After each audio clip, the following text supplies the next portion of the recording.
everyone, it's me, Cheryl, for Small Kitchen Small Talk. And for those of you who are new, okay, yes, this is not a particularly small kitchen. It's also not my kitchen, it's my husband's kitchen.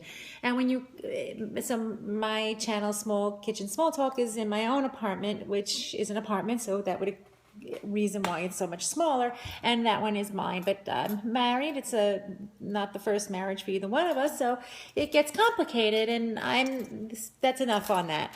So yeah, I talk about things that annoy me or happen in a day, and just stuff you have to take care of. And I discussed that my kids had once told me that I have so much clothing that that I could go a whole year without wearing the same thing twice. So I'm using that as a little bit of a challenge on this video.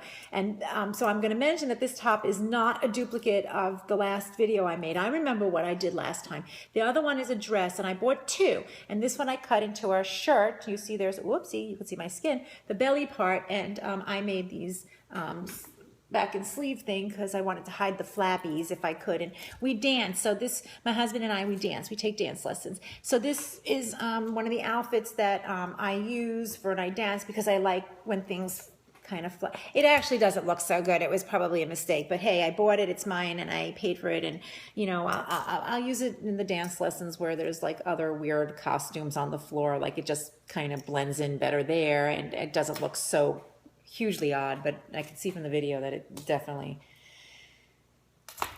that's the artistic side of me coming out, apparently. So, some people have left brain, right brain, and I've got a nice blend of both.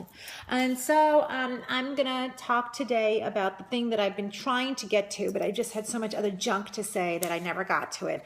I was going to tell you about one of the most annoying things that happened to me the other day, but now it's the other week because it took me so long to get here. So I was saying that this was on the Richter scale, like an 8 or a 9. This was really bad. It's a very sensitive subject, and it might not be appropriate for all viewership. Some of you may need to turn off. I don't really think so, but it's kind of cute to say. So, oh yeah, and I never looked up how to spell bosom. All right, I'll get to it. Maybe never. So the thing is, what happened? Well, I'm a very clean person. In one of the earlier episodes, you will, actually the first episode, you will see that I had a dilemma with the thing called number 2. Okay, you get my point, right? And so like things happen, you get older, and it gets really weird. And so I wear these panty liners in all my panties, because even when I was a young person, before I got to this stage, you had this thing like discharge. See what I mean about sensitive subjects? So it like flips you out. It's yucky, it's gross, it's dirty. So you put the panty liners in. That's it. You rip them out, you put in another one, and done. It's clean again, and you don't feel like you're sitting in gross dirt. And so I still do that for different reasons now. I don't have those discharge issues. I have different discharge issues, and so the new ones aren't really funny. The new ones have new colors that are really disconcerting and still flip me out. So, and this one in particular, that's on the 9 on the Richter scale, you see the reason it flipped me out is because there was this little speck. And it was where it was. I'm like, what? How did this get there? Oh, wait, what is it? Okay, you don't need to be a rocket scientist to figure out what it is, even though it's still suspect and weird, because it's way out of place. And,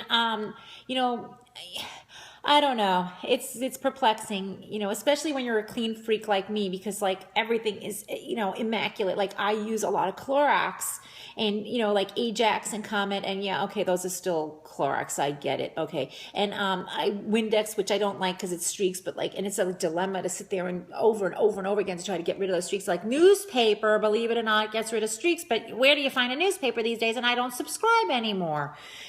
So it's a little bit more of a challenge. And but I'm such a clean freak that even when I wipe myself, I spit on the toilet paper so that I get a washing. I don't like bidets. I've tried them. I don't like it. So I cleanse.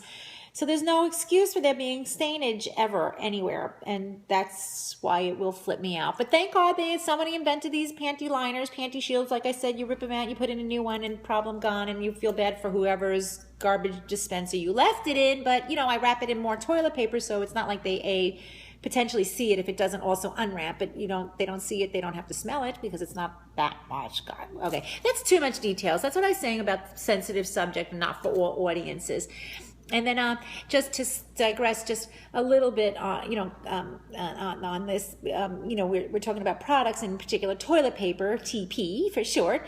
I had this terrible incident when I was getting divorced where the attorney on the other side, they actually wanted to know about my cleansing products. And, I go to the market like everybody else. I buy the general stuff. And I told her what, I put it on the paper there. She could see how much a month, $35 or whatever it is on cleaning supplies. And she says, that seems really excessive. And how much toilet paper do you buy? And I'm like, are you kidding me? What? I'm like, we're a family of 4. I buy whatever the family needs, I don't count the squares. I don't the kids close the door when they're in there. I don't say, how much paper are you using? And I'm supposed to now figure out in the common bathrooms how much I use? Are you ridiculous? And by the way, I'm sure most normal people sometimes use more or sometimes use less. There's probably like an average, but come on. This was an annoying question. So basically I told the attorney it was none of her damn business. And it quite frankly isn't. Okay? There are just times when you get to tell an attorney, not your business. Okay? So anyway, that's the end of my tirade on dilemmas of the bathroom and tidiness. So, okay. I'm just reading a note here. I covered it. And I actually exhausted myself telling you that story, so it's good that we're out of time, and I've got to change this top. It's not going out with me today. So anyway, I just want to say that the old sign-off was ta-ta for now, TTFN, and my new one, I hope you like it, is like me, like you, and like us, like me, like you. And talk to you tomorrow, and which will be now next week. Have a good weekend, because I'm going to take a day off. Yay. Bye.